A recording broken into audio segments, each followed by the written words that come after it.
Okay, we are in 2 Samuel chapter 9 this morning. 2 Samuel chapter 9.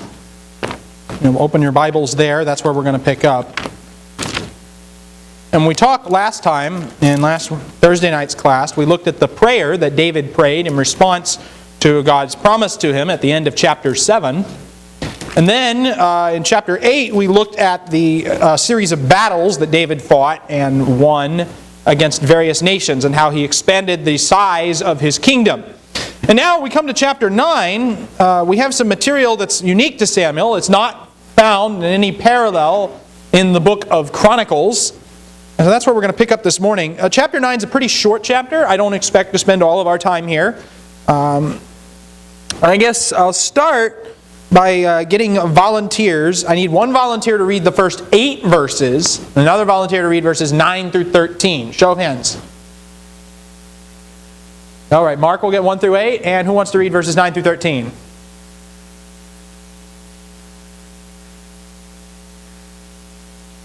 All right, I saw 2 hands at once. Yeah. Well, yeah, you and Sandra both raised your hand at the same time, so you can go. Go ahead. David said, "Is there yet anyone left in the house of Saul, that I may show kindness to Jonathan?" Now there was a servant in the house of Saul whose name was Ziba. And they called him to David, and the king said to him, "Ziba?" And he said, "I am your servant." The king said, "Is there not yet anyone in the house of Saul that I may show kindness to God?"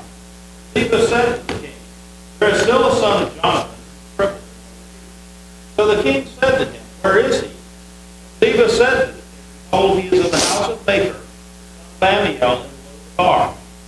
Then King David sent and brought him from the house of Maker, the son of Amiel, Lodebar.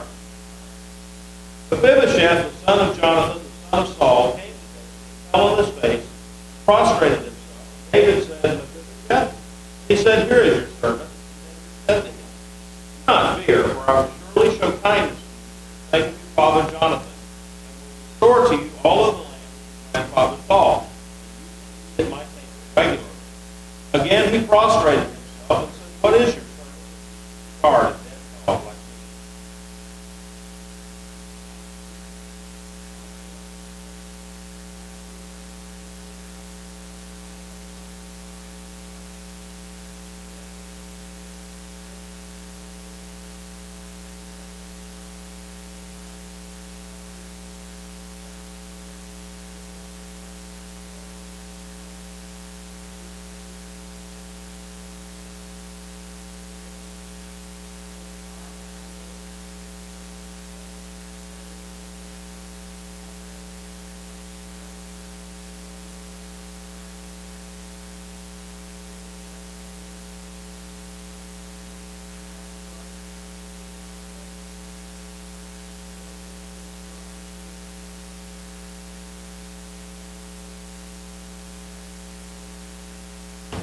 All right. First of all, why is David so interested in helping or showing kindness to a descendant of Saul? What's the reason for this? For Jonathan's sake. Well, why? What does Jonathan have to do with all this? He was friends with him. Okay, there had been promises made. There had been a vow made, and David is going to be faithful to that. There's several places in 1 Samuel that we could refer to. 1 Samuel chapter 18, in verses 1 through 5, it says that when he had finished speaking to Saul, that the soul of Jonathan was knit to the soul of David, and Jonathan loved him as himself. Saul took him that day and did not let him return to his father's house. Jonathan made a covenant with David because he loved him as himself. Jonathan stripped himself of the robe that was on him and gave it to David with his armor, including his sword and his bow and his belt. So David went out wherever Saul sent him and prospered, and Saul set him over the men of war, and it was pleasing in the sight of all, and the people of all the people, and also in the sight of Saul's servants. Again, in chapter 20, in verses 12 through 17, And this is a situation where Jonathan is helping David flee from Saul. Jonathan said to David, "The Lord, the God of Israel, be witness. When I have sounded out my father about this time tomorrow or the third day, behold, if there is a good feeling toward David, shall I not then send to you and make it known to you? If it please my father to do you harm, may the Lord do so to Jonathan, and more also.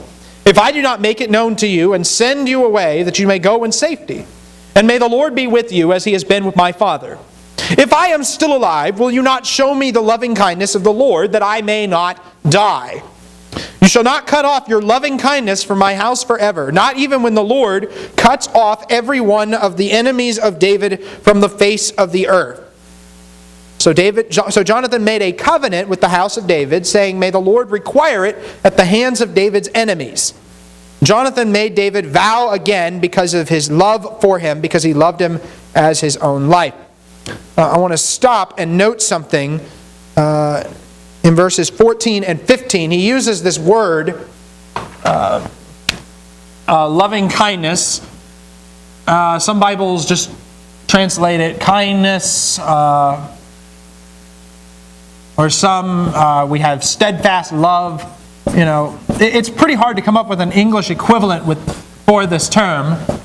You know, but what we're looking at here is a Hebrew term, chesed, which is, you know, every time the New American Standard uses the word loving kindness, which isn't even a real word in English, it's using that term, chesed. And it's pretty important throughout the Scriptures in terms of, you know, defining love. It refers a lot to covenant loyalty, we might say. But you'll notice in verses 14 and 15 of 1 Samuel 20, "If I am still alive, will you not show me the chesed of the Lord, that I may not die? You shall not cut off the chesed, the loving kindness, a steadfast love from my house forever." Why is that important? Because it's the same term David uses in chapter 9. "Is there yet anyone left of the house of Saul, that I may show him kindness," chesed, "for Jonathan's sake?" So he's appealing directly to that promise, that covenant that he and Jonathan had made with each other in the past. One more passage, 1 Samuel 23, verses 15 through 18. It says, "Now David became aware that Saul had come out to seek his life while David was in the wilderness of Ziph at Horish. And Jonathan, Saul's son, arose and went to David at Horish and encouraged him in God. Thus he said to him, 'Do not be afraid, because the hand of Saul my father will not find you.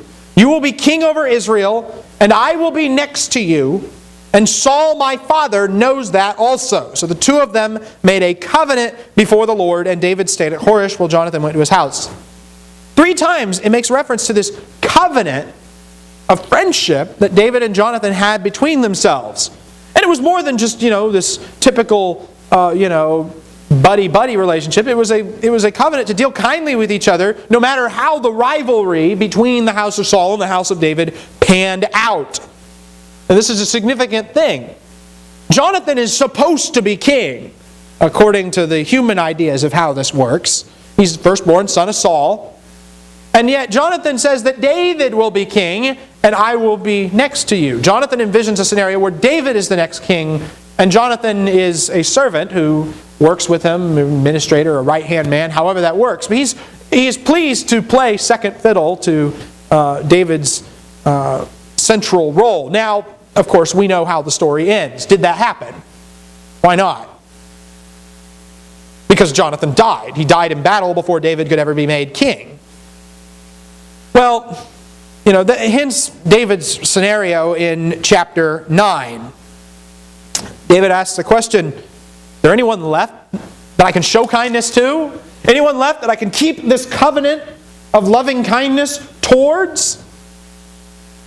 And they have to look a little bit, but they find somebody. They find that Jonathan did indeed have a son who was crippled in both feet. We've actually met him before, back in chapter 4 and verse 4.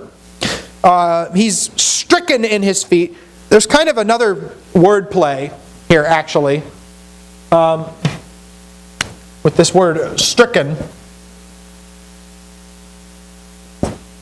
The thing we have to remember is that if you read chapter 8 was a long catalog of battles that David fought. David defeated this group, David defeated this group, and so on. Literally what it is, it's the same term. David struck the Amorites, David struck the Edomites, David struck the Philistines. Over and over, that term is repeated. Now we get to chapter 9, and David discovers there's a descendant of Saul who is stricken in his feet.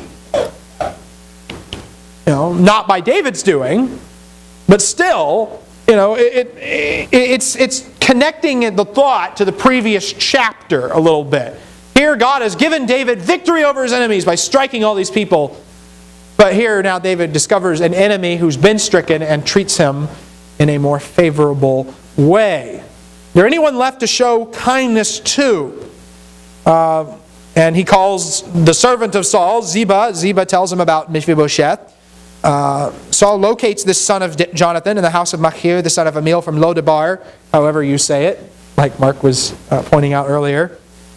In verse 6, we learn Mephibosheth's name. It's mentioned for the first time in verse 6. If you read 1 Chronicles, which kind of details the parallel accounts to the life of David, in the genealogies, his name is not Mephibosheth, but Merib-Baal. We've noticed this tendency before. Sometimes people with the word Baal in their name get it switched out for Bosheth. And there's a reason for that. The word Bosheth is the Hebrew word for shame. Ish-Baal, the man of Baal, becomes Ish-Bosheth, man of shame. There's this tendency to change the word Baal to shame. And I don't know when that started. I don't know why that started. I have guesses, but they're just that ultimately. But that's what is going on. Well, Merib-Baal, his name here is Mephibosheth in 2 Samuel chapter 9. And in verse 7, David says, "Do not fear, I will surely show kindness to you for the sake of your father Jonathan." There's that term again, kindness. "And I will restore to you all the land of your grandfather Saul, and you shall eat at my table regularly." What is unusual about this order that David gives?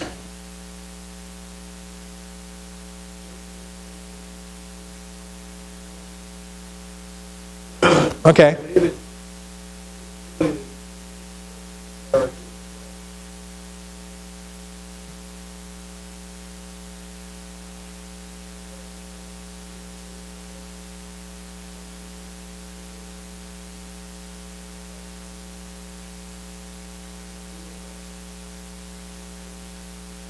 Okay.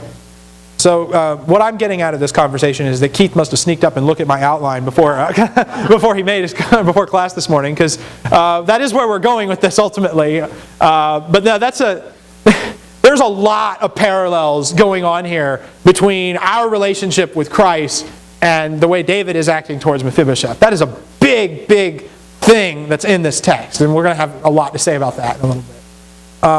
There's something, I think, in that world, what would have been unusual about David's order, I guess, is what we need to ask ourselves. Out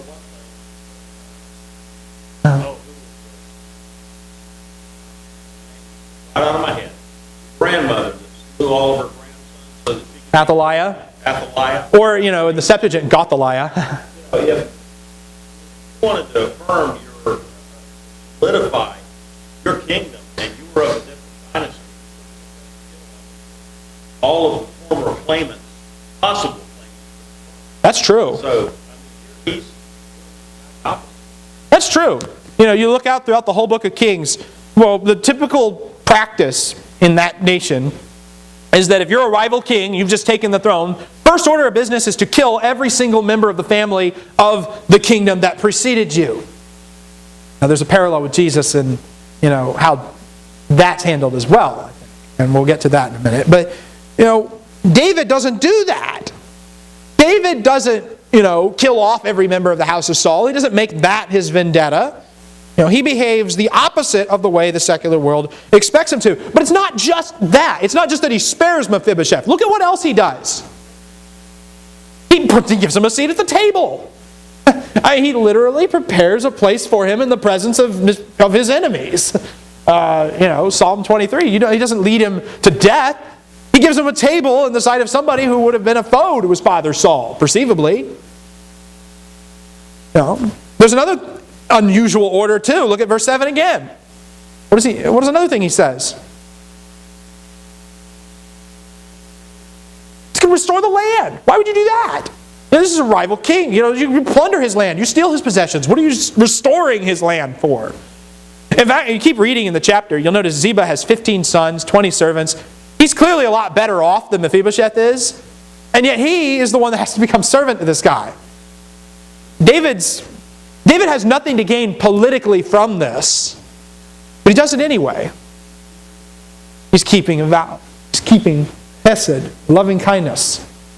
That's his determination here. That's how important it is. The covenant, the relationship that he had with Jonathan, the fact that Jonathan's dead doesn't get him off the hook. This is how he keeps his loving kindness for him. There's all sorts of unusual things here. It's actually said 4 times in this chapter that Mephibosheth eats at David's table. In verse 7, in verse 10, in verse 11, and in verse 13. So there's quite a few references to that. David doesn't only spare Mephibosheth, he prepares a table for him. Now Mephibosheth's response, verse 8, "What is your servant that you should regard a dead dog like me?" What does that sound like? Where have we seen that kind of talk before? Recently.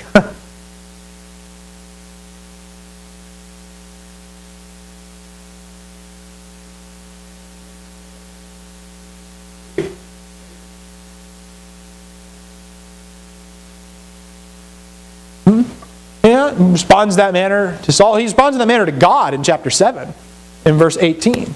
Now, who am I, O Lord? What is my house that you have brought me this far? David sees himself as God's servant. He calls himself servant over and over and over and over again in that prayer. We talked about that a little bit Thursday night. But that's the way David talks to God. Now you come into this chapter and it's the way Mephibosheth is talking to David. We are supposed to see a parallel here. David is treating others as God has treated him. David is showing loving kindness to other people as God has shown loving kindness to him. Now, since God has shown us loving kindness, how ought we to respond? Well, it's pretty straightforward. We should treat others the way the Lord has showed kindness to us. That shows our level of gratitude. It's like, Matthew 18, the parable of the unforgiving servant. What goes on there? Well, a huge debt is forgiven and the guy turns around and he won't forgive a much, much smaller debt. Well, there's a fundamental problem with that. If you've had great kindness shown to you, show a little kindness to someone else. Pretty straightforward. Now, we're supposed to see the parallel between the relationship of Mephibosheth to David and David to God. In verses 9 through 13, there's a lot of provision that's made. Saul's possessions are now Mephibosheth's. Ziba is assigned to cultivate the land and provide him with food. And even though he's being provided with food from the land, he still gets a seat at the king's table, so he gets the royal portion as well. To keep things in perspective, we're reminded in verses 10 and 11 that Ziba had quite a bit of resources at his disposal. He somehow became wealthier than the descendants of Saul, but he becomes Mephibosheth's servant. And here's what I think is really interesting. Back in chapter 5, there was this proverb about how the blind and the lame shall not enter the house. Well, clearly Mephibosheth's an exception to that rule because he's lame and he still gets to enter David's house. It's at the table. There's one other thing I thought was kind of interesting. I'm going to read this statement from 1 Samuel 2 and verse 36, and you tell me what you think. In 1 Samuel 2, verse 36, a prophet goes to the house of Eli. He goes to Eli and he tells him that a bunch of bad stuff's going to happen to you. And in verse 36, he says to Eli, "Everyone who is left in your house will come and bow down to him for a piece of silver or a loaf of bread and say, 'Please assign me to one of the priest's office so that I may eat a piece of bread.'" Now that's not talking to the house of Saul. That's talking to the house of Eli. But does anybody else see the commonality between what they said would happen to the house of Eli and what actually happens to the house of Saul? What do you notice in common? 1 Samuel 2 and verse 36.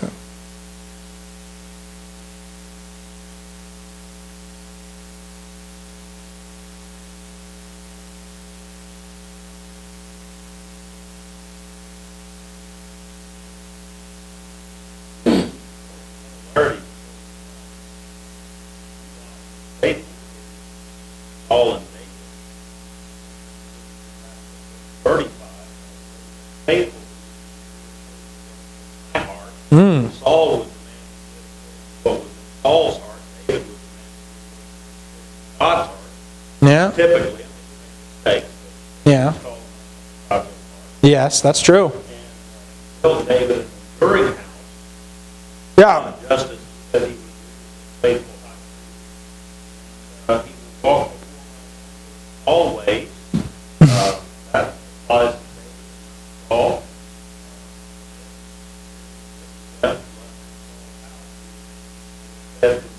Table.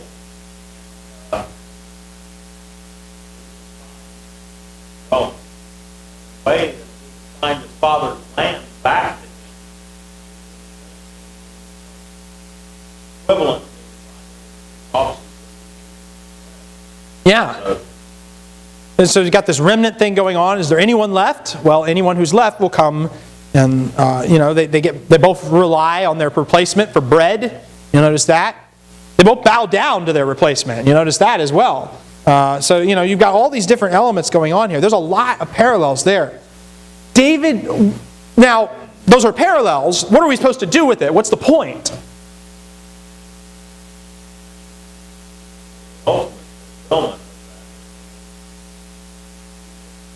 Jesus, that's right. We always that's our ultimate fulfillment of that. I think, among other things, David's kindness to Mephibosheth does implicitly remind us that, judgment was exacted on Saul's house. The grandson of the king must now receive the charity of the rival dynasty, even to the point of receiving bread. Well, that's true of us too. Here we are. We're in the world. We were born in the world. And judgment has been placed upon the world by the cross of Jesus. Now, here's the thing.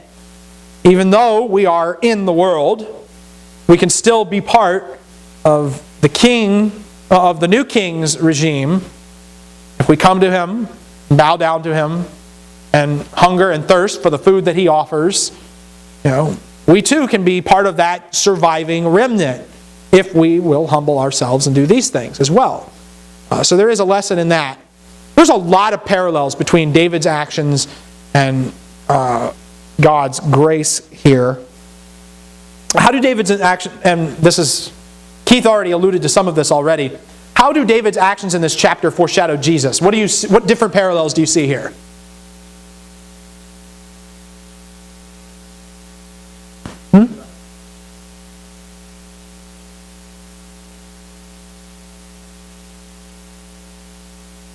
Yeah.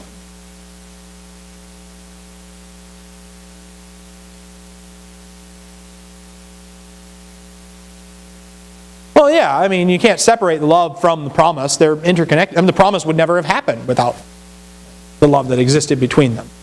And it's not like David is sitting around going, oh, man, I'm locked in by a contract and, I really want to get out of this, but, made this agreement, now I got to keep it. Is that David's attitude towards this thing? No. Well, David loves Jonathan, and that's why he wants to show kindness for his sake. Grace. Grace is a big thing.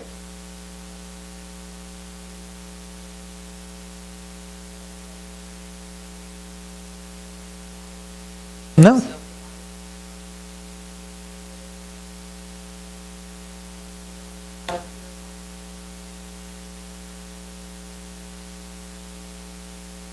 Yeah. That's what grace is. David doesn't have to behave this way, but he does anyway. Because that's what grace is. God doesn't have to show us grace. He doesn't have to do it. Salvation is not something He owes to us. It's something that He gives to us freely. That's what grace is. What else?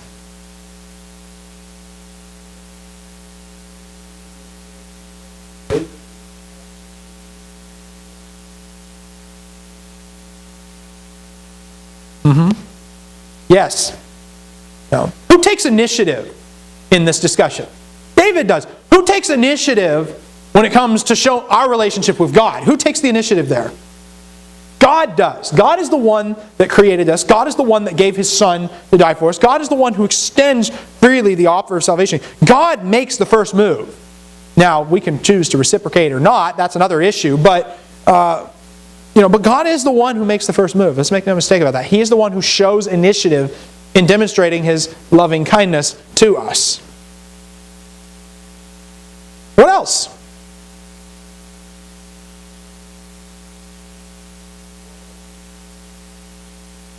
Okay. A seat at the... That was the best he had. A seat at the table. Mephibosheth gets to eat at David's table. Oh, do we eat at the Lord's table? Yeah, yes we do. That's right. How often does the Bible portray kingdom participation in terms of eating at the table of the Lord, eating a meal in the presence of the Lord? A covenant was frequently ratified in the ancient world by eating a meal together. Jesus, when He poured out His blood for the new covenant, right before He did that, He gives a meal to the disciples. He says, "This is my blood of the covenant, which is poured out for many for the forgiveness of sins." And describes that as something that He eats with us in the kingdom of God. Revelation talks about a great banquet that comes after the fact even. A great feast, the marriage supper of the Lamb. And how many parables of Jesus use the imagery of a wedding feast to describe what the kingdom of heaven is like? There's a great feast that's being offered to us. What Mephibosheth is offered, a seat at the king's table, it's the same thing as what we're offered.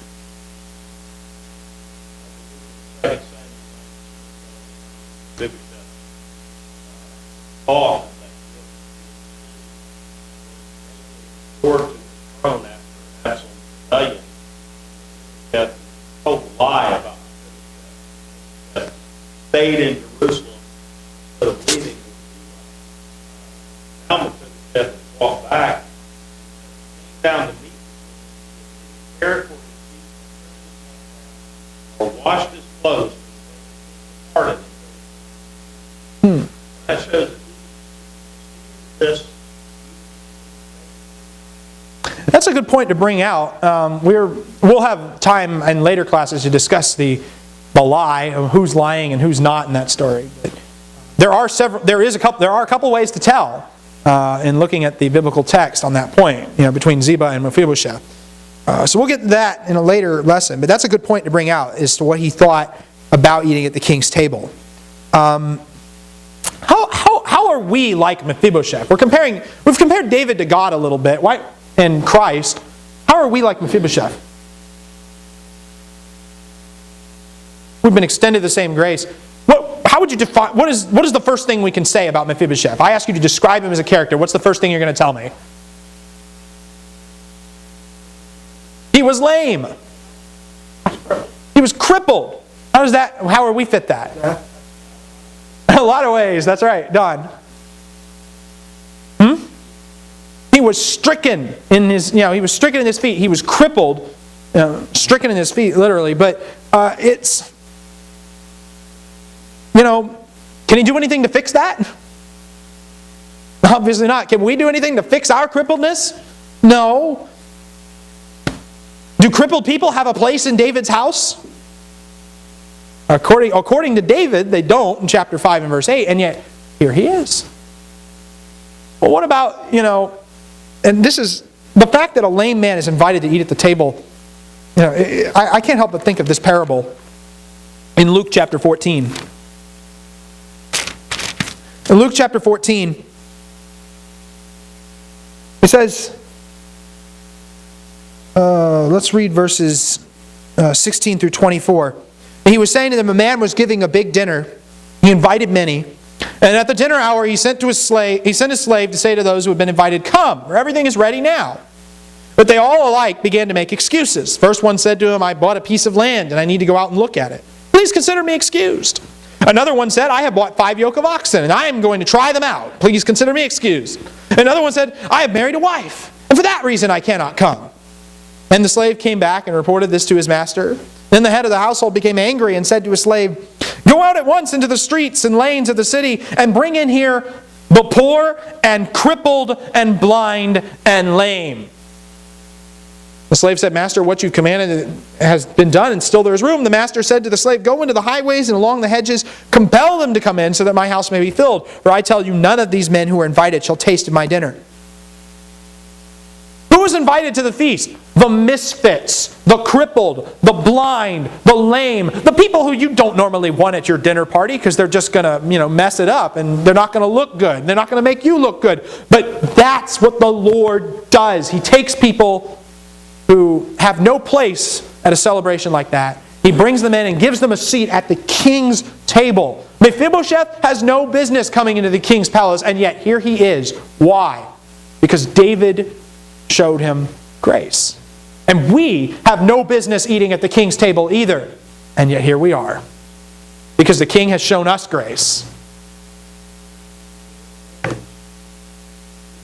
Yeah, exactly. He's not getting anything from us.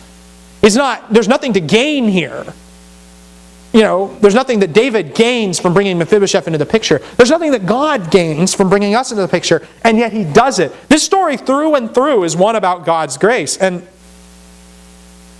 it's incredible. Y'all keep bringing up stuff I hadn't even thought of, but this is rich, is what it is. This is a rich text when you really think about it. I thought, we'll take half the class on chapter 9. Here we are. We're almost done. Yes.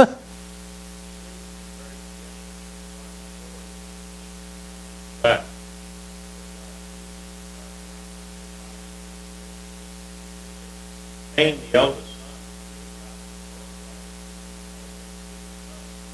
wicked man, struck him, died. Abel, all out, Yeah. third son. Yes.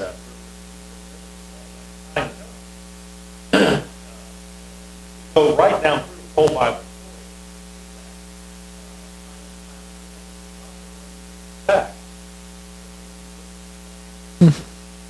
Now, another one that kind of strikes me in all of this, David,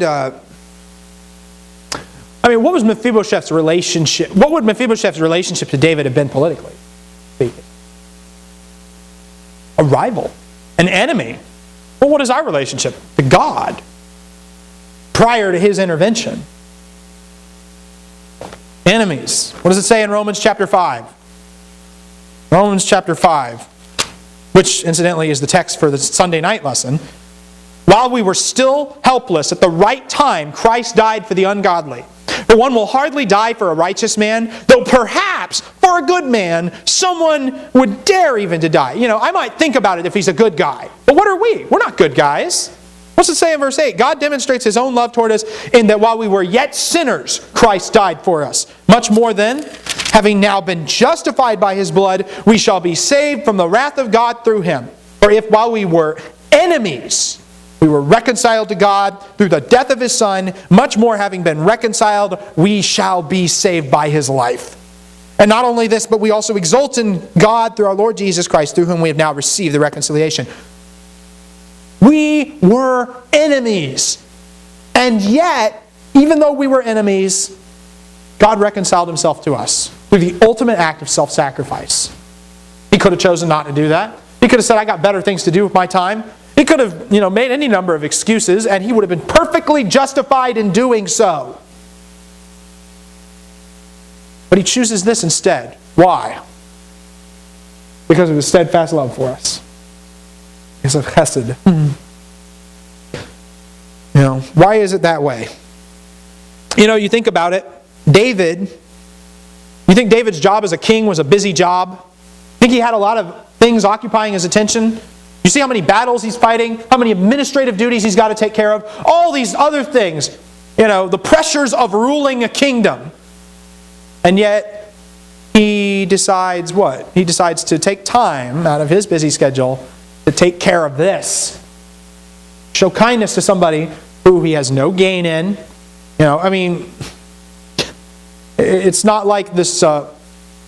It's not like this principle, you want to spend 80% of your time with the 20% of the people who are going to do 80% of the work. That's not how David's doing it. David has a focus on the guy who can't help him, the guy who can't help himself, really.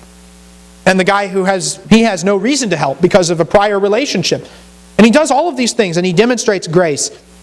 And that grace, that's just a small glimpse of the grace that God has shown us. The grace of God who does far above and beyond all that we can ask or even think. Okay. Anything else? There's so much more, I think. Oh? Why aren't we getting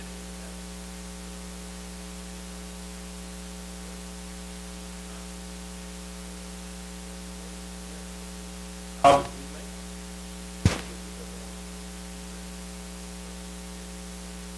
it? And so David. Right. This principle is pretty overarching in all of this. David's actions here are just typological foreshadowing of what God is ultimately doing to us. But what God does for us is also the pattern for how we should treat others. It comes down to that too. How do we treat those who are less fortunate than ourselves? How do we treat those whom we really have nothing to gain from having any kind of relationship with them? How do we treat our enemies? Those are all questions to contemplate and think about.